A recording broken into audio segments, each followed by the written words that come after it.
ओम ओम नमस्ते जी, नमस्ते जी। नमस्ते जी।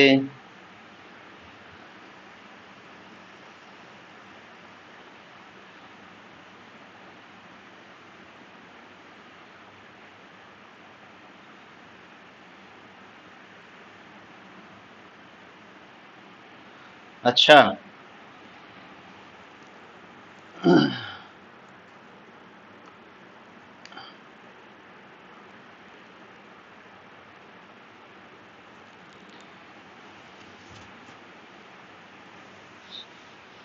ओम ओम ओम नमस्ते जी, नमस्ते जी।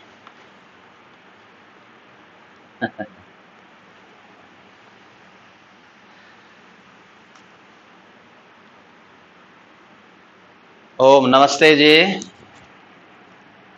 ओम ओम नमस्ते जी, नमस्ते जी। नमस्ते जी, नमस्ते जी। वाह जी, अनुपमा बहन जी भी जुड़े हो बड़ी दूर से। चलिए प्रारंभ करें, जैसा निर्देश।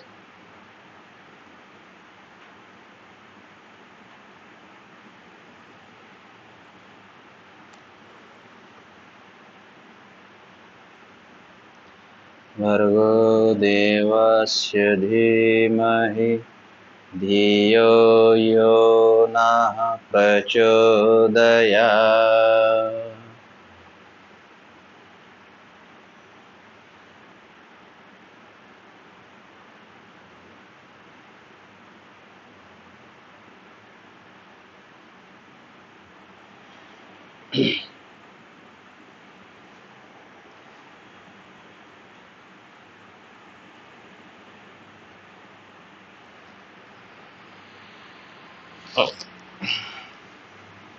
ओम ओम ओम ओम। मेरी आवाज स्पष्ट आ रही है? मेरी आवाज स्पष्ट सुनाई दे रही है सभी को? ओम। चलिए, मैं निवेदन करूंगा कि जो अल्प सा समय मिला है, थोड़ी सी आध्यात्मिक चर्चा परिचर्चा हम आपस में साझा करेंगे। तो जितने भाई बहन साधक साधिकाएं, वेद प्रेमी, ऋषि प्रेमी, संस्कार और संस्कृति प्रेमी सज्जन और पवित्र मातृशक्ति इस ओम साधना केंद्र व्हाट्सएप ग्रुप के माध्यम से इसके तत्वावधान में ये जो सुंदर कार्यक्रम का आयोजन किया गया है और आप सभी लोग इसमें सम्मिलित हुए हैं, उपस्थित हुए हैं, अमूल्य समय में से समय आप लोगों ने निकाला है। तो आइए इसका सदुपयोग करते हुए उस चर्चा को प्रारंभ करें। तो एक बार, तीन बार जहां जहां आप बैठे हैं, लंबा गहरा श्वास हृदय प्रदेश में भरते हुए परमात्मा के मुख्य निज नाम ओम का उच्चारण करेंगे, अंतःकरण को पवित्र करेंगे।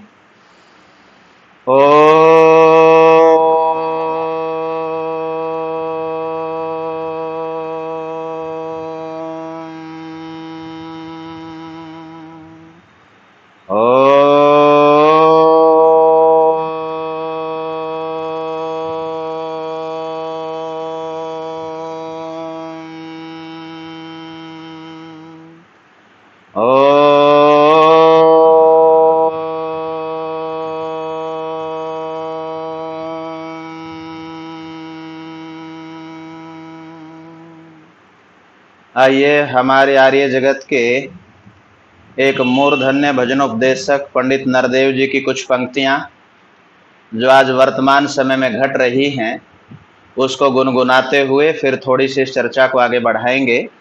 इस भजन की कुछ पंक्तियों को ध्यान से सुने। परम पिता से प्यार नहीं, शुद्ध रहा व्यवहार नहीं, इसीलिए तो आज देख लो सुखी कोई परिवार नहीं। परम पिता से प्यार नहीं, अन्न फूल फल इत्यादि को समय समय पर देता है, लेकिन है आश्चर्य यही बदले में कुछ नहीं लेता है। अन्न फूल फल इत्यादि को समय समय पर देता है, लेकिन है आश्चर्य यही बदले में नहीं कुछ लेता है। करता है इनकार नहीं, भेद भाव तकरार नहीं, करता है इनकार नहीं, भेद भाव तकरार नहीं। ऐसे दान का यो बंदे माने तू उपकार नहीं, परम पिता से प्यार नहीं, शुद्ध रहा व्यवहार नहीं। इसीलिए तो आज देख लो सुखी कोई परिवार नहीं, परम पिता से प्यार नहीं।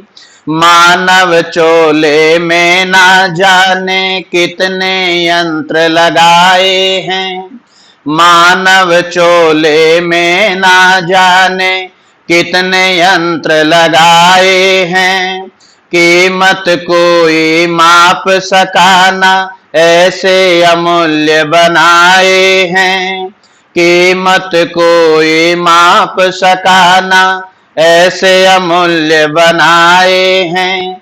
चीज कोई बेकार नहीं, पा सकता कोई पार नहीं, चीज कोई बेकार नहीं, पा सकता कोई पार नहीं। ऐसे कारीगर का बंदे करता जरा विचार नहीं, परम पिता से प्यार नहीं, शुद्ध रहा व्यवहार नहीं। इसीलिए आज जगत में सुखी कोई परिवार नहीं, परम पिता से प्यार नहीं। जलवायु और अग्नि का वह लेता नहीं किराया है, जल अग्नि और वायु का वह लेता नहीं किराया है। सर्दी गर्मी और वर्षा का सुंदर चक्र चलाया है, सर्दी गर्मी और वर्षा का सुंदर चक्र चलाया है। लगा कहीं दरबार नहीं, कोई सिपे सालार नहीं, लगा कोई दरबार नहीं, कोई सिपे सालार नहीं। कर्मों का फल देता सभी को, रिश्वत की सरकार नहीं, परम पिता से प्यार नहीं, शुद्ध रहा व्यवहार नहीं। इसीलिए तो आज जगत में सुखी कोई परिवार नहीं, परम पिता से प्यार नहीं। सूरज चांद सितारों का ये बिजली घर है लगा हुआ, सूरज चांद सितारों का कहाँ बिजली घर है लगा हुआ। पल भर को धोखा नहीं देते, कहाँ कनेक्शन जुड़ा हुआ, पल भर को धोखा नहीं देते, कहाँ कनेक्शन जुड़ा हुआ। खंबा और कोई तार नहीं, खड़ी कहीं दीवार नहीं, खंबा और कोई तार नहीं, खड़ी कहीं दीवार नहीं। ऐसे शिल्पकार का नरदेव करता जरा विचार नहीं, परम पिता से प्यार नहीं, शुद्ध रहा व्यवहार नहीं। इसीलिए तो आज देख लो सुखी कोई परिवार नहीं, परम पिता से प्यार नहीं। आज मैं प्रातः काल ही इस रचना को देख रहा था तो मुझे बड़ी अच्छी लगी। मैंने कहा जिसको साझा किया जाए। और जैसा आप सभी को विदित है कि इस माह का जो विशेष नाम है ये श्रावणी माह चला हुआ है, श्रावण मास जिसको हम बोलते हैं। तो श्रावण का अर्थ होता है श्रवणम श्रावणम इति श्रावणी, कि वेद की बातों को सुनना और सुनाना, उस पर विचार करना, उस पर चिंतन करना, यही श्रावणी है। तो ये श्रावणी जीवन के लिए बड़ा उपयोगी है। तो श्रावण मास के आज आप लोगों से मिलने का, इस ओम साधना जो व्हाट्सएप ग्रुप है, प्रथम बार आप सब से मिलने का आज सौभाग्य परमपिता परमात्मा ने प्रदान किया। तो आप सभी को इस श्रावणी पर्व की या श्रावणी उपाक्रम, इस श्रावण माह की बहुत सारी शुभकामनाएं देते हुए आइए श्रावणी का अर्थ है वेद पर थोड़ा सा विचार करें। आप सभी जानते हैं कि वेद जिसमें किसी संप्रदाय की चर्चा नहीं, जिसमें किसी वर्ग विशेष की, किसी लिंग की चर्चा नहीं है, बल्कि मानव मात्र के हित के लिए परमात्मा की वाणी है वेद। और हम नमन करना चाहेंगे कलयुग के इस प्रथम चरण में गुरुवर महर्षि देव दयानंद सरस्वती जी महाराज को। और हम सब के लिए बड़ी प्रसन्नता का विषय है कि अगले वर्ष महर्षि की जयंती के 200 वर्ष पूर्ण हो रहे हैं। तो हमारे सभी संस्थान, सभी गुरुकुल, सभी आश्रम, सभी उपदेशक और जो हमारा वर्ग है वेद उपदेशक का, वो यथाशक्ति प्रचार प्रसार के कार्यों में लगे हुए हैं। और एक व्यवधान कुछ आ गया है बीच में,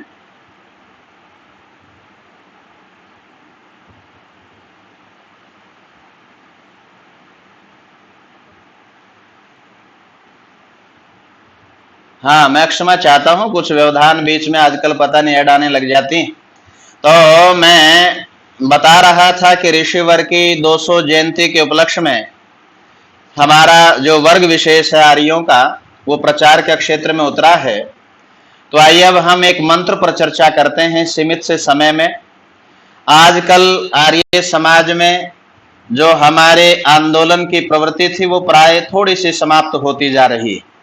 हम थोड़े से भवनों तक, क्योंकि एक समय था कि वेद प्रचार की दुदुम्बी बाहर भजती थी और जो बाहर वाले लोग थे वो किसी अपने भवन में घंटे घड़ियाल कीर्तन किया करते थे। लेकिन अब थोड़ी सी उल्टी हवा चल पड़ी, जो वेद प्रचार बाहर होना चाहिए था वो भवनों तक सिमट गया और जिस वेद प्रचार हम भवन तक सीमित रह गए और जो भवनों में कभी कीर्तन किया करते थे वो पंडालों में करने लग गए। तो हम इस वेद वाणी पर थोड़ा सा विचार करें ताकि सबका कल्याण हो। तो जो हम यज्ञ करते हैं, अभी मैंने कहा कि शुद्ध रहा व्यवहार नहीं, जो व्यवहार की चर्चा है या जो आचार की चर्चा है वो वेदों में बहुत सुंदर की गई है। मैं प्रातः काल भी बता रहा था कि वेद एक ऐसा अद्वितीय ग्रंथ है, परमात्मा की ऐसी अद्वितीय वाणी है, इसको यदि कोई बचपन में पढ़ने लग जाए तो बचपन निखर जाता है, जवानी में पढ़े तो जवानी जो है वो परिपक्व हो जाती है, शानदार होती है, और यदि बुढ़ापे में भी पढ़े तब भी हमें बल मिलता है। जब जागो तभी सवेरा। प्रत्येक मंत्र मीठी रोटी की भांति है, कहीं से खा लो वहीं से मिठास आएगा। लेकिन हम थोड़ा सा एक बात पर आज हम चिंतन करेंगे। अब हम प्राय यज्ञ करवाते हैं या हमने केवल यज्ञ तक सीमित से दायरे में वेद के पठन पाठन को अपना लिया। जब हम यज्ञ करते हैं तो यज्ञ करना भी उसको व्यवहार के साथ उस यज्ञीय प्रक्रिया से जुड़ना है। तो एक वेद का मंत्र जिस पर आज थोड़ी सी चर्चा करेंगे, वो वेद का मंत्र हमें सुख की ओर संकेत करता है कि हम सुखी कैसे हो सकते हैं और हम स्वयं सुखी होकर दूसरों को सुखी कैसे रख सकते हैं। तो एक यजुर्वेद का मंत्र है, 35वें अध्याय का 22वां मंत्र है, आप वहां पर देखेंगे। और मंत्र है अस्मात्वमधि जातो असि त्वदयं जायताम पुनः असो स्वर्गाय लोकाय स्वाहा। ये मंत्र है। और जो मंत्र के शब्द हैं, इसमें पहला शब्द आया कि अस्मात्, कि इस यजमान से, त्वम अग्निदेव अधिजात उत्पन्न हुआ है। असि माने हुआ है या है। यजमान प्रतिदिन वेदी में अग्नि उत्पन्न करता है, अग्नि को जलाता है, दीपक प्रज्वलित करता है, उस दीपक से एक अंश अग्नि का लेकर वेदी में उतारता है। तो कहा कि यज्ञ जो अग्नि देव उत्पन्न हुआ है, त्वद तुझ से, अयम यह याज्ञिक जायताम उत्पन्न हो। तो हम इस यज्ञ से याज्ञिक बने। केवल मंत्र पाठ, कई बार मैं संकेत किया करता हूं कि मंत्र पाठ और पूजा पाठ दोनों में कोई विशेष अंतर नहीं होगा यदि उस पर विचार नहीं किया जाए, चिंतन नहीं किया जाए। तो ये जो मंत्र कह रहा है, इस मंत्र में ये भाव है कि हम याज्ञिक बने, यज्ञ को करें नहीं, यज्ञ के साथ जीवन को जोड़ें और हमारे जीवन में यज्ञ नजर आना चाहिए। तो ऐसा भाव इस मंत्र का है। और इसमें कहा यदि ऐसा भाव उत्पन्न होगा तो क्या होगा? स्वर्गाय लोकाय, यह यज्ञ हमें स्वर्ग का, सुख का और अंत में मोक्ष का अधिकारी पात्र बना देगा। और अंत में यजमान या यजमाना कहती है स्वाहा कि हे प्रभु, मैं इसी भाव को लेकर यह आहुति आपको दे रहे हैं, इस आहुति पर हमारा अधिकार नहीं है। तो माताओं, सज्जनों, ये जो मंत्र बोला गया, हम प्रतिदिन एक छोटा सा मंत्र बोलते हैं। गायत्री मंत्र के पहले 3 शब्द भूर्भुवः स्वः, इन 3 शब्दों को कहकर हम अग्नि प्रज्वलित करते हैं, इसको बढ़ाते हैं, वेदी में प्रखर करते हैं। लेकिन ये यज्ञकर्ता यजमान को प्रकाशित कैसे करे, इस पर विचार करेंगे। अब घंटों घंटों नहीं, महीनों महीनों, वर्षों वर्षों, कई लोग तो ये कहते हैं कि जी हमें 20 वर्ष, 50 वर्ष या 60 वर्ष यज्ञ करते हुए हो गए। अगर व्यवहार में कोई परिवर्तन नहीं आया, वाणी में कोई मधुरता नहीं आई, कर्मों में कोई सुगमता नहीं आई, सहजता नहीं आई, मन में कोई ठहराव नहीं आया, तो हमने केवल वाचिक यज्ञ किया है, वो आत्मिक यज्ञ नहीं बना, वो मानसिक यज्ञ नहीं बना। तो हम इस यज्ञ को कर्म कांड ना माने। बाकी लोग तो मानते ही, ये कर्म कांड नहीं है। ऋषि ने तो इसको नित्य कर्मों से जोड़ा है, व्यवहार से जोड़ा है। और यदि हम केवल कर्म कांड मानेंगे तो हम तो जल, वायु, अन्न की शुद्धि तक, ये जड़ पदार्थों की शुद्धि तक जो है यहीं तक सिमट जाएंगे।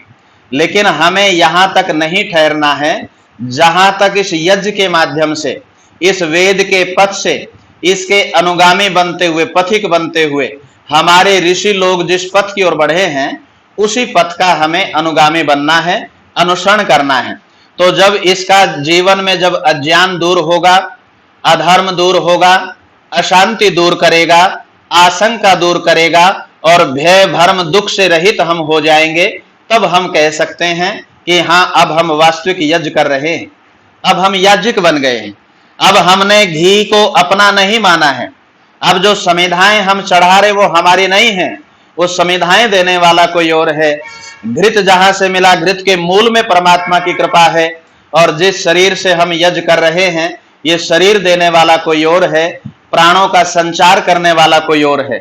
जिस दिन ये भाव हमें उत्पन्न हो जाएंगे, इन भाव पर हम अडिग हो जाएंगे, तो हमारा प्रत्येक मंत्र हमें आनंद देने लग जाएगा। हम केवल औपचारिकता नहीं निभाएंगे, हम 15-20 मिनट वेदी पर नहीं बैठेंगे, बल्कि उन मंत्रों में इतने डूबते चले जाएंगे कि हमारे घंटों व्यतीत होने लग जाएंगे और हमारी आत्मा आनंद से तृप्त होना प्रारंभ कर देगी, गदगद होना प्रारंभ कर देगी, नस नाड़ी में रोमांच पैदा हो जाएगा और हमारे शरीर में एक उल्लास, आनंद और निर्भीकता की प्राप्ति होगी। ये सामान्य बात नहीं है। मुझे एक मंत्र की सूक्ति याद आती है, यज्ञो यज्ञेन कल्पताम। यदि इस यज्ञ को हम वेदी से जोड़कर, अपने जीवन से जुड़कर करें, विधि पूर्वक करें, मंत्रों का शुद्ध पाठ करें और पाठ में किए गए शब्दों के अर्थ का जीवन में, व्यवहार में अनुष्ठान करें, तो यज्ञ हमारी सारी कामनाओं को पूर्ण कर देगा। ये सामान्य बात नहीं है वेद की, ये ऋषियों का संदेश सामान्य नहीं है। तो जितने हम यज्ञ करते हैं, क्योंकि आप प्राय सभी आज जो जुड़े हैं, आप यज्ञ प्रेमी लोग जुड़े हैं, तो मैं निवेदन करूंगा कि हम केवल कर्मकांडी नहीं बनेंगे, हम व्यवहारी बनने का प्रयास करेंगे। जब तक शुद्ध आचरण होगा नहीं, परम पिता परमात्मा से सच्चा प्यार होगा नहीं, ना हम सुखी हो सकते, ना हमारा परिवार आदर्श बन सकता, ना समाज और राष्ट्र को हम आदर्श बना सकते। तो ये जो मंत्र की कुछ बातें हैं, तो इसमें पहला बात कही कि हम इस अग्नि को प्रतिदिन प्रकट करें, इस बाहर की अग्नि को भी प्रकट करें और शरीर की अग्नि पर भी विचार करें। आपके शरीर में भी एक अग्नि है जिसको जठराग्नि बोलते हैं। जैसे यज्ञ की अग्नि शांत हो जाएगी तो यज्ञ तामसिक हो जाएगा, उसमें धुआं हो जाएगा, वो लाभकारी की अपेक्षा वो हमें हानि देने वाला हो जाएगा। ऐसे हम जठर अग्नि पर विचार करें। उस अग्नि की प्रकट करने के लिए हम दिनचर्या को प्रतिदिन ठीक रखें, ऋषि की वाणी है, यदि संसार में हम कुछ करना चाहते हैं, संसार का उपकार करना चाहते हैं, तो केवल कहने से उपकार नहीं होगा, या ऋषि की जय बोलने से जयकार नहीं होगा, या वैदिक धर्म की जय बोलने से वैदिक धर्म की पताका नहीं लहराएगी। तो इसके लिए हमें पहले अपने शरीर की उन्नति करनी पड़ेगी। प्रतिदिन शरीर की निरोगता का ध्यान, 2 घंटे शरीर के साथ पसीना बहाना पड़ेगा, इसके साथ श्रम करना पड़ेगा, इसके साथ सूक्ष्म क्रियाएं व्यायाम आदि करना पड़ेगा। इससे कठोर व्यायाम, आसन, प्राणायाम, भ्रमण इत्यादि के द्वारा हम शरीर को निरोग रखें। शरीर ही वो साधन है जिससे हम साध्य की प्राप्ति कर सकते हैं। शरीर ही वो साधन है जिसके द्वारा हम रिश्तों को निभा सकते हैं।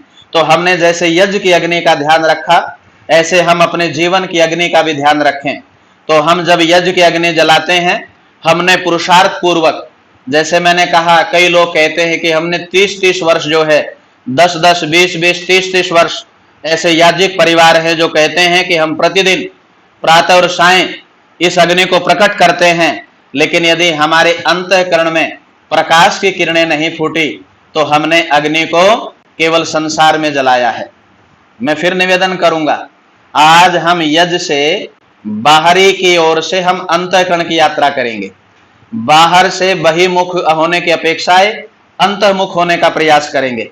तो ये जो हम बाहरी रूप में अग्नि जलाते हैं, दीपक प्रज्वलित करते हैं, वो प्रतीक है। वो छोटा सा दिया मानो संदेश दे रहा है कि दुनिया के लोगों में टिमटिमा रहा हूं। जितनी मेरी शक्ति है, जितनी मेरी प्रीति है, जितना मेरा सामर्थ्य है, उस स्थान विशेष पर मैं अंधकार उनको नहीं आने दूंगा। तो उस जलते हुए दीपक से हम प्रेरणा ले माताओं सज्जनों कि हम अविद्या को दूर करेंगे, अज्ञान को दूर करेंगे, ज्ञान के प्रकाश से जीवन को जोड़ने और दूसरों को जोड़ने का, स्वयं जुड़ने का और दूसरों को जोड़ने का प्रयास करेंगे। जिस दिन ये भाव मन में आ गया, उस दिन आपकी जलाएगी ज्योत सफल हो जाएगी। वो ऐसी ज्योत होगी जो सब जगह जगमगाएगी और जीवन को प्रकाशित करेगी, अन्यों को भी प्रकाशित करेगी। और दूसरी बार इसमें हमने वर्षों तक हजारों बार एक शब्द बोला, स्वाहा स्वाहा। हम प्रतिदिन बोलते हैं, यज्ञ करते हैं, स्वाहा बोलते हैं, लेकिन उस स्वाहा का अर्थ है सत्य कथन, प्रमाणिक कथन। ईश्वर ने जो उपदेश दिया वो सत्य है। क्या हम उस बात पर पूर्ण रूप से विचार कर पाए? क्या हम उस बात पर पूर्ण श्रद्धा को टिका पाए? यदि नहीं टिका पाए तो हमने स्वाहा कंठ से बोला है, हृदय से स्वाहा की आवाज नहीं निकली है। तो हम इस स्वाहा से जो यज्ञ कुंड में घृत की आहुतियां प्रदान करते हैं, तो जिस दिन हमारे जीवन में त्याग आ जाएगा, जिस दिन हमारे जीवन में सेवा का भाव जग जाएगा, जिस दिन परोपकार का भाव हमारे हृदय में हिलोरे भरने लग जाएगा, तो उस दिन में हम मानेंगे कि आज जो स्वाहा बोला गया है वो केवल वाचिक नहीं बोला गया, वो अंतःकरण की वृत्ति से बोला गया है। तो इसलिए स्वाहा आनंद का प्रतीक है, स्वाहा परोपकार का प्रतीक है, स्वाहा त्याग और सेवा का प्रतीक है। हम केवल 1 सेकंड में स्वाहा बोल देते हैं, लेकिन उस स्वाहा पर विचार नहीं करते। उस अग्नि पर भी विचार करना है और मंत्र में जो शब्द बोला गया उस शब्द की गरिमा को भी जानना है, उसके साथ जुड़ना है। तो स्वाहा का अर्थ होता है जो आहुतियां हम प्रदान करते हैं उस पर हमारा कोई अधिकार नहीं। देने वाला कोई और है, हम तो लेने वाले हैं। और ये जो हमें मिला है सदा के लिए नहीं मिला है, याद रख लेना, कड़वा सत्य है। ना ये जवानी की बाहर रहेगी, ना बुढ़ापे का पतझड़ रहेगा। एक दिन आएगा जब श्वासों की धारा समाप्त हो जाएगी, बड़ी से बड़ी दवा और बड़ी से बड़ी दुआ धरी रह जाएगी। तो इसलिए जो स्वाहा हम बोलते हैं केवल उसको वाचिक ना बोलें, स्वाहा के साथ त्याग, सेवा, परोपकार के भाव से जुड़ने का प्रयास करें। और जब हम यज्ञ अग्नि को जलाते हैं और उसके सामने कहते हैं, हे यज्ञाग्नि, जीवन का एक बहुत बड़ा भाग प्रातः काल की उत्तम वेला में हम व्यतीत करते हैं। प्रातः काल की आहुतियां देते हैं, साय काल की आहुतियां देते हैं, और प्रत्येक आहुतियों में मानो मंत्रों का विशेष आधार एक वाक्य हम बोलते हैं। जब कई बार मैं गांव में प्रचार करता हूं तो गांव के हमारे भोले भाले लोग कहते हैं कि आचार्य जी हम संस्कृत नहीं जानते, यज्ञ हमें क्या सिखाता है? मैंने कहा केवल एक वाक्य सिखाता है, और वाक्य हम प्रतिदिन बोलते हैं माताओं सज्जनों। वो वाक्य है ईदन्नमम, मेरा कुछ नहीं है, यह मेरा नहीं है। ये भाव, ये प्रतिदिन अपने भाव, इससे हमारा विवेक पैदा होगा, वैराग्य का भाव पैदा होगा। और जिस दिन विवेक और वैराग्य की प्रकाष्ठा होगी, हमारा अभ्यास बढ़ता चला जाएगा और ये अभ्यास हमें मंजिल तक पहुंचा देगा। तो जब हम इदं न मम वाक्य का उच्चारण करते हैं लेकिन लौकिक जड़ चेतन पदार्थों को अपना मानते हैं, अपना मानते ही नहीं स्वार्थ से जुड़ते हैं, बल्कि परमात्मा ने अधिक दिया उस पर हम सांप बनकर बैठ जाते हैं। हमारी आवश्यकताएं हैं ही कितनी, आवश्यकताओं की पूर्ति से यदि अधिक धन हमें पुरुषार्थ से मिला है या परमात्मा की कृपा से मिला है तो हम ईश्वर प्रणिधान अपरिग्रह का भाव आना चाहिए। जितने आवश्यक वस्तु और जितना आवश्यक विचार वो हमारे पास होना चाहिए। अनावश्यक जो वस्तु है वो आलस्य का कारण बनेगी, वो प्रमाद का कारण बनेगी, वो व्यसन का कारण बनेगी। इसलिए हम देखते हैं कि माता पिता पुरुषार्थ से कमाते हैं लेकिन बच्चे उस कमाई के मूल्य को नहीं जानते और वर्षों की कमाई को महीनों में उड़ा देते हैं। तो इदं मम का भाव यही है कि जो मिला है, किसी से मिला है, इसको मिल बांट कर सबका हित करते हुए आगे बढ़ें, ऐसा भाव मंत्र का है। और आगे हम कहते हैं हे दिव्याग्ने, और यज्ञ में हम ध्यान रखते हैं समिधाओं का। जब हम समिधाओं का चयन करते हैं तो उसमें लपटें उसमें उठने लग जाती हैं, तो वो समिधाएं कह रही हैं कि हम भी समिधा बने। जिस प्रकार समिधा जलकर पूर्ण रूप से अग्नि में हो जाती है, जिस दिन हम परमात्मा के रास्ते पर चलते हुए ईश्वर प्रणिधान को अपना लेंगे, उठते बैठते चलते फिरते हम परमात्मा की अनुभूति करेंगे, तो मानो हम भी समिधा बन चुके हैं। वो दिन दूर नहीं जब परमात्मा की कृपा छटकेगी और जैसे समिधा पूर्ण रूप से अग्नि से युक्त हो चुकी है तो हम भी आनंद से युक्त होंगे, लेश मात्र भी जीवन में दुख नहीं होगा। ऐसे भाव के रूप में ये जो यज्ञ हम करते हैं प्रेरक है, प्रेरणा दे रहा हमें आगे बढ़ने के लिए। और आगे जब हम इस जलते हुए अग्नि में आहुतियां डालते हैं, परमात्मा के नाम को पुकारते हैं, मंत्रों का पाठ करते हैं और हम कहते हैं कि हे पवित्र अग्नि, घृत आदि द्रव्यों को समर्पित करते हैं। और ये जो घृत है ये जीवन में हम अंतःकरण को तृप्त रखें। घृत में संदिग्धता है, प्रेम का प्रतीक है। यदि हम यज्ञ करते हैं और हमारे जीवन में प्रेम नहीं है, हमारे जीवन में घृत जैसी विनम्रता नहीं है, हमारे जीवन में शहद जैसा मिठास नहीं है, हमारे जीवन में सात्विक भाव नहीं है, तो हमने यज्ञ कहाँ किया है? हमने तो एक लेश मात्र औपचारिकता को पूरा किया है। तो इसलिए इस पवित्र अग्नि से प्रेरणा लेनी है, इस घृत की आहुतियों से भी प्रेरणा लेनी है। केवल मैं घृत चढ़ाऊंगा नहीं, बल्कि घृत जैसा व्यवहार समाज में बांटूंगा। विनम्रता जीवन में होने चाहिए, ठहराव होना चाहिए, सबका हित का भाव जीवन में होना चाहिए। और बाद में हम हिमालय के उत्पादकों से चुने हुई, वैसे तो संस्कार विधि आप पढ़ेंगे और प्रयास किया करें जो साकल्य सामग्री हम बनाते हैं वो बाजार की ना हो, वो दिव्य जड़ी बूटियां हैं। वो ऐसी जड़ी बूटियां हैं जो रोग का निवारण करती हैं, वो ऐसी जड़ी बूटियां हैं जो शोक का निवारण करती हैं, वो ऐसी जड़ी बूटियां हैं जो नकारात्मक ऊर्जा को दूर करती हैं, सकारात्मक ऊर्जा देती हैं। तो ऐसे दिव्य औषधियों से युक्त साकल्य सामग्री हम मिलाते हैं और रोग निवारक औषधियों को यज्ञ में प्रदान करते हैं, तो उससे हमारे मानसिक रोग, शारीरिक रोग सब दूर हो जाते हैं। इसलिए यज्ञ करने वाला व्यक्ति रोगी नहीं होता। कोरोना काल में हमने ऋषियों की बात को तब स्वीकार किया जब लोगों को दंड भुगतना पड़ा, बहुत सारी मानव जाति का ह्रास हुआ, तब जाकर हमें आभास हुआ कि हम अपनी पुरातन वैदिक संस्कृति को अपनाएं। तो हमने गले मिलना छोड़ दिया, हेलो हाय की संस्कृति को छोड़ दिया, नमस्ते को अपनाया। उन्हीं ऋषियों ने डंके की चोट पर कहा था कि यदि अपने जीवन को पवित्र करना है, वातावरण वायु जलवायु को शुद्ध करना है, तो हम यज्ञ अग्नि को अपने जीवन में स्थापित करें। इस बात का भी हमें प्रचार करना होगा। ये तो एक वायरस ट्रायल के रूप में था, पता नहीं कितने घातक वायरस इस समाज में पर्यावरण में व्याप्त है। तो उन संक्रामक बीमारियों को रोकने के लिए हम यज्ञ करें। और यज्ञ करने वाला व्यक्ति हमने स्वामी ओमानंद जी को, आचार्य भगवान देव, जिन्होंने बहुत बड़े विद्वान इस सारे जगत को दिए, हमारे पूज्य गुरुदेव स्वामी सत्यपति जी के भी आचार्य हमारे भगवान देव स्वामी ओमानंद जी महाराज रहे। तो कहने का भाव, उन्होंने यज्ञ पर अनुसंधान किया। आचार्य ज्ञानेश्वर जी वानप्रस्थ साधक आश्रम, वहां अग्नि के ऊपर अनुसंधान चल रहे हैं, विदेशों में इस यज्ञ के ऊपर अनुसंधान चल रहे हैं। लेकिन दुर्भाग्य कहेंगे कि जिस देश में, जिस धरा के ऊपर ये वाणी प्रस्फुटित हुई, जिस धरा के ऊपर ऋषियों ने इस दिव्य वाणी का उपदेश दिया, आज हम उस दिव्य दार्शनिकता से दूर हो रहे हैं। तो हम इस यज्ञ अग्नि को घर में स्थापित करें, आर्य समाज में जाएं अति उत्तम है, लेकिन वहां पर हम आहुति डालेंगे तो व्यक्ति विशेष लाभ कम मिलेगा। वहां सामाजिक लाभ तो होगा, क्योंकि वह सारे समाज के सामूहिक रूप से दान में दी गई सामग्री आप प्रयोग करते हैं, घृत प्रयोग करते हैं।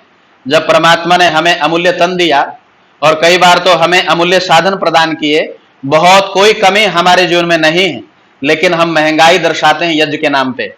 महंगाई नहीं है, अरे जितना हम इधर उधर खर्च करते हैं सामान्य सी राशि में, एक थोड़े से घृत में, सामान्य सी एक सामग्री में, लगभग 100, 200, 300 रुपए में हम यदि एक सिनेमा में फिल्म देखने चले जाते हैं, होटल में खाना खाने चले जाते हैं, हजारों रुपए व्यर्थ में खर्च कर देते हैं जिसका कोई लाभ नहीं होता, बीमारी घर पर लेकर आते हैं। लेकिन जब यज्ञ की बात आती है, जहां मानसिक शारीरिक उन्नति हमारी होती है, वहां हम महंगाई का रोना रोना शुरू कर देते हैं।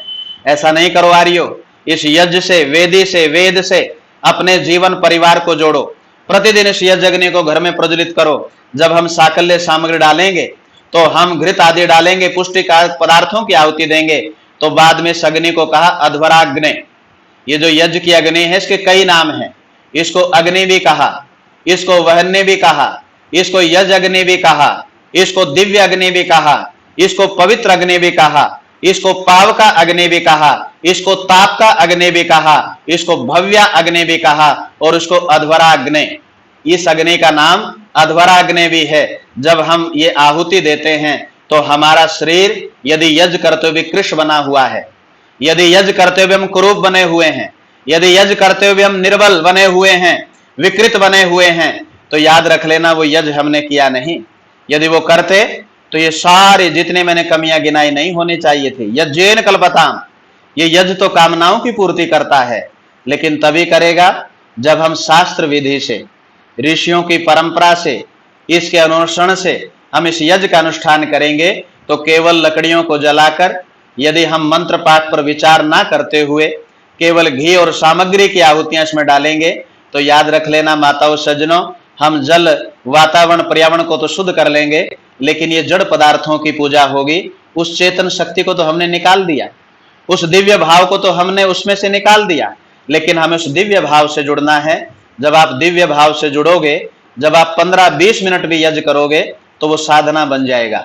मेरा प्यारा ऋषि लिखते हैं, वो मेरे प्यारे ऋषि का एक वाक्य है कि इस देव यज्ञ को भी उस आनंद के साथ डूब कर करो कि ये देव यज्ञ ना रहकर ईश्वर की उपासना बन जाए। ये तभी बनेगा जब हम मंत्रों के भाव से जुड़ेंगे। तो जब हम अपने आत्म स्वरूप को जानेंगे तो वो अग्नि प्रकाशित होगी, ज्ञान की अग्नि प्रकाशित होगी। तो इसलिए परमात्मा से प्रार्थना किया करें। बाद में आप आज साधना भी करेंगे तो उस परमात्मा से प्रार्थना किया करें कि हे प्रभुदेव, आज मैं देव याजी नहीं बल्कि याजिक बनना चाहता हूं। मैं दिखाने के लिए नहीं, अपने आप को देखने के लिए, अपने आत्म निरीक्षण करने के लिए यज्ञ करना चाहता हूं। हे प्रभु, हे अग्निदेव, मेरे अंतःकरण में आओ। हे परमात्मा, आप ही स्वप्रकाश स्वरूप हो, आप ही ज्ञान स्वरूप हो, आप ही सृष्टि को बनाने वाले मेरे कर्म फलों के प्रदाता हो। हे परमपिता परमात्मा, आज मैं आत्म समिधा बनना चाहता हूं, ज्ञान, बल, आनंद आदि गुणों की प्राप्ति करना चाहता हूं। हे प्रभु, मेरे जीवन का ज्ञान दूर हो जाए, मेरे जीवन का आलस्य दूर हो जाए, मेरे जीवन का प्रमाद, स्वार्थ, विषय आसक्ति, नासिकता, ये अवगुणों को नष्ट कर दो। तो मेरा यज्ञ तभी पूरा होगा जब मैं अंधकार से रहित और समस्त बंधनों दुखों से अलग होकर आपके सानिध्य में बैठूंगा। तो इसलिए यज्ञ हमें परमात्मा के पास बैठने का अधिकारी बनाता है। सभी श्रावणी उपाक्रम आ रहा है। मैं निवेदन करूंगा सभी बंधुओं से, माताओं से कि श्रावणी उपाक्रम पर केवल यज्ञोपवीत नहीं बदलना है, उस यज्ञोपवीत से हमें जुड़ना है। यज्ञ पर नहीं बैठना है, यज्ञ को हृदय में बैठाना है और उस अधिपति परमात्मा से मिलने का प्रयास करना है। अब थोड़ी सी बात, क्योंकि ये श्रावणी उपाक्रम था और आज मन का एक भाव था कि चलो हम थोड़ी सी चर्चा श्रावणी पर लोग यज्ञ करते करवाते हैं, थोड़ी सी इसकी दार्शनिकता पर चर्चा करेंगे। तो आज कुछ मंत्रों पर चिंतन दिया है और ऋषियों ने भी कहा कि निश्चित रूप से यज्ञ मन के बल को बढ़ाता है, आत्मा को आनंद से युक्त करता है, इंद्रियों की शक्ति को बढ़ाता है और जीवन में प्रसन्नता, उल्लास, निर्भीकता, उत्साह, बल, पराक्रम की प्राप्ति करवाता है और यज्ञ हमारी समस्त कामनाओं को पूर्ण करता है। तो आओ हम ऋषि की शरण में चलें, वेदों की शरण चरण में चलें और इस पथ के अनुगामी बने। ऋषि दयानंद ने समझाया 5 यज्ञों का करना। तो हम इन 5 यज्ञों से जो नित्य प्रति हमें करने हैं, जिनके साथ हमें जीना है और ईश्वर का धन्यवाद करना है। जो मिला फिर मैं कहूँगा, कभी बड़ाई मत करना, कभी अहंकार में मत फूलना कि मैंने इतना किया, मैंने इतना पूजा पाठ किया, मैंने इतने करोड़ों जाप कर लिया, मैंने इतने वर्षों तक यज्ञ किया। देने वाला कोई और है, उससे लिया। अगर उसको दिया है तो कोई एहसान नहीं किया है, अपना ही हित किया है और उससे हित होगा। तो आज भजन की कुछ पंक्तियां थी, उससे अपने भाव को जोड़ा कि जब तक आचरण शुद्ध नहीं होगा, व्यवहार में वेद की बातों को नहीं अपनाएंगे, तो ना हम सुखी हो सकते, केवल सुखी होने का ढोंग कर सकते हैं।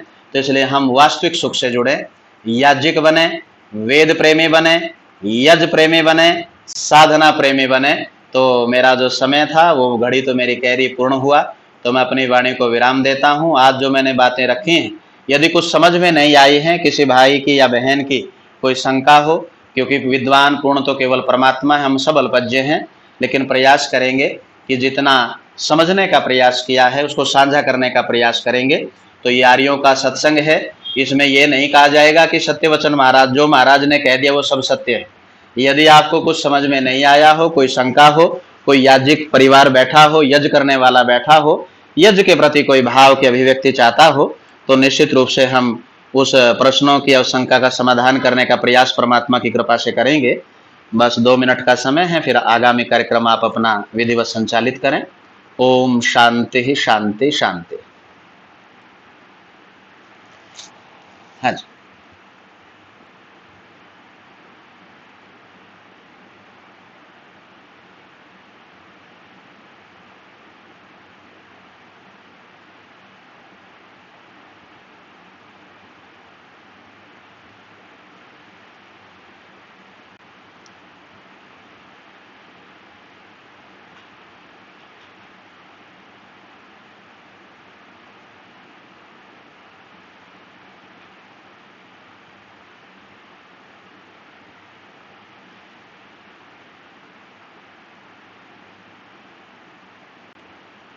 रजनीश कपूर जी हाथ उठा रहे हैं, शायद कपूर साहब हैं, उनका संकेत आया है। हाँ जी, कपूर साहब।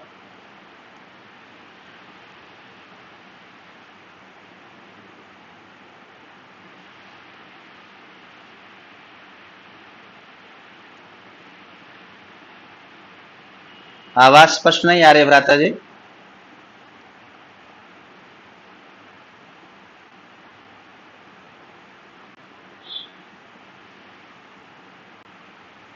बहुत बढ़िया, बहुत उत्तम जी, साधुवाद के पात्र हैं आप। हम्म हम्म। जी जी।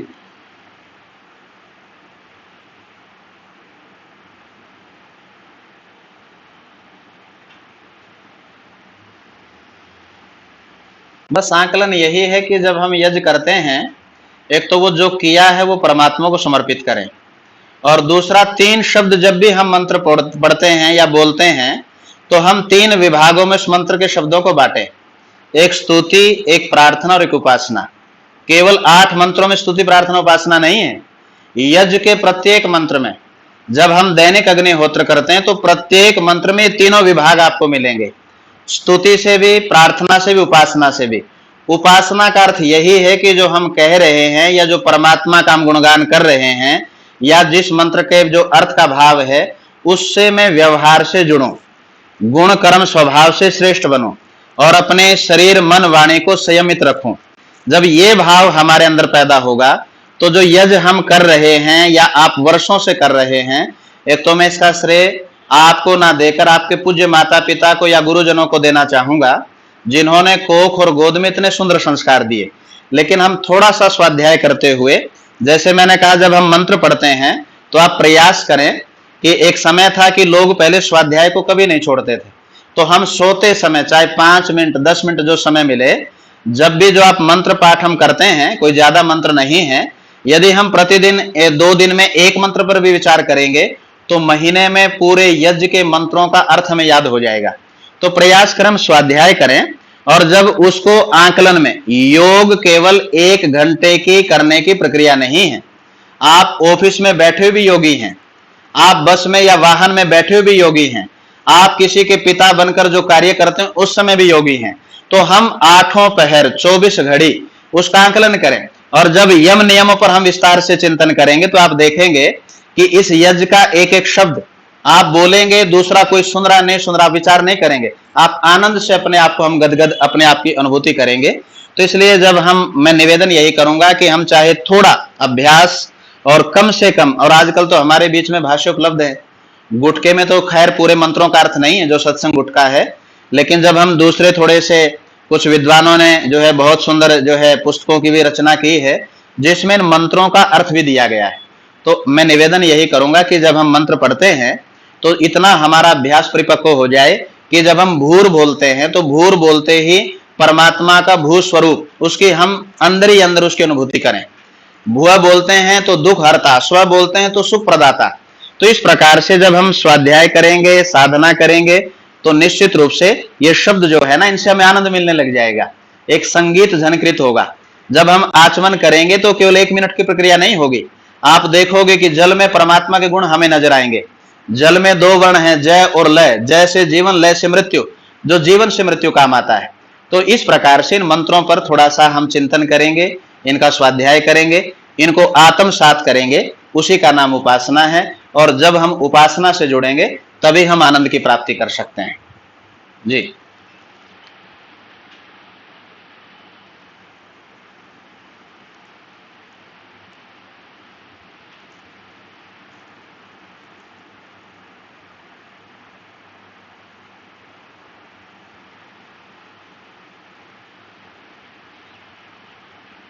समय हो तो देवें, अगर गृहस्थी हो या हम जीविका में, अगर गृहस्थ आश्रम है, अभी जिम्मेदारियां हैं परिवार की, तो 15 से 20 मिनट में भी हो सकता है।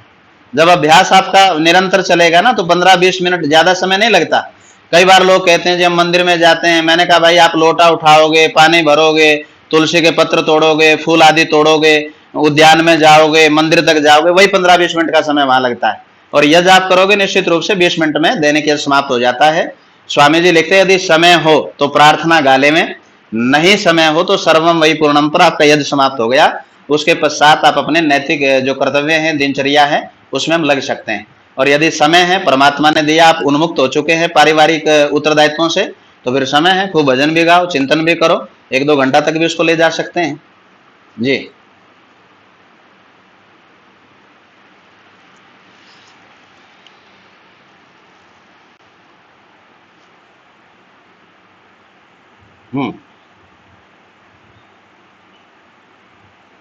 स्वाध्याय नहीं, स्वाध्याय का अर्थ यही होता है, परमात्मा से जुड़ना भी स्वाध्याय है, अपने आप पर निरीक्षण करना भी स्वाध्याय है। स्व अध्याय, अपने आप को पढ़ना और साथ में आर्ष ग्रंथ को पढ़ना, यह भी स्वाध्याय है।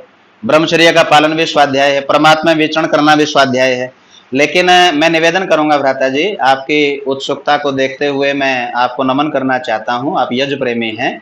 हम प्रयास करें कि ऋषियों के ग्रंथों को, मनुष्यकृत ग्रंथों को बहुत कम पढ़ें, उसमें हमें इतना सत्य विचार नहीं मिलेगा। और त्रिवेणी संगम, 3 ग्रंथ अपने सिरहाने पर रख ले में, एक ऋग्वेद आदि भाष्य भूमिका, एक सत्यार्थ प्रकाश और संस्कार विधि।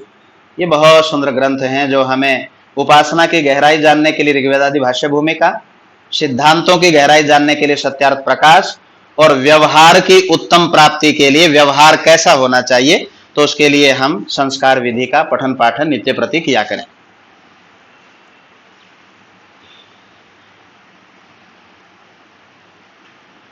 बहुत सुंदर,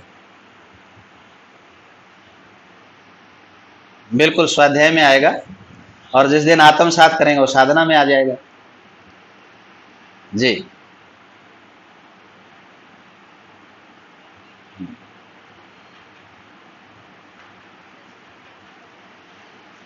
नहीं नहीं, मैं फिलहाल पंचकुला में हूँ वर्तमान में, यहीं से प्रचार प्रसार का कार्य कर रहा हूँ।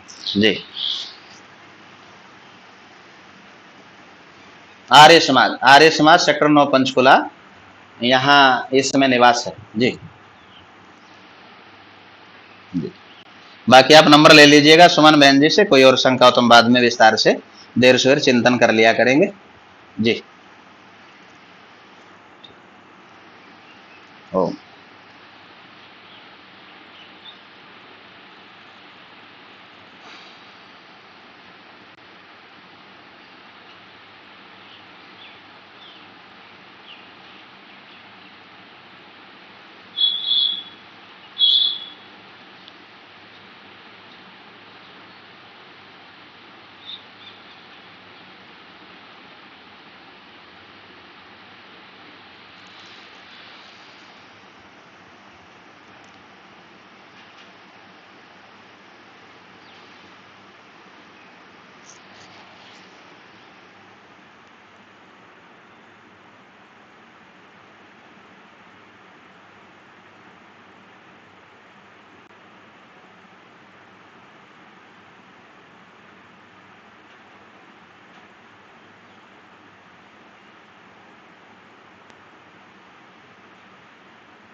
आज गहरी चर्चा नहीं करेंगे, गृहस्थ की करेंगे।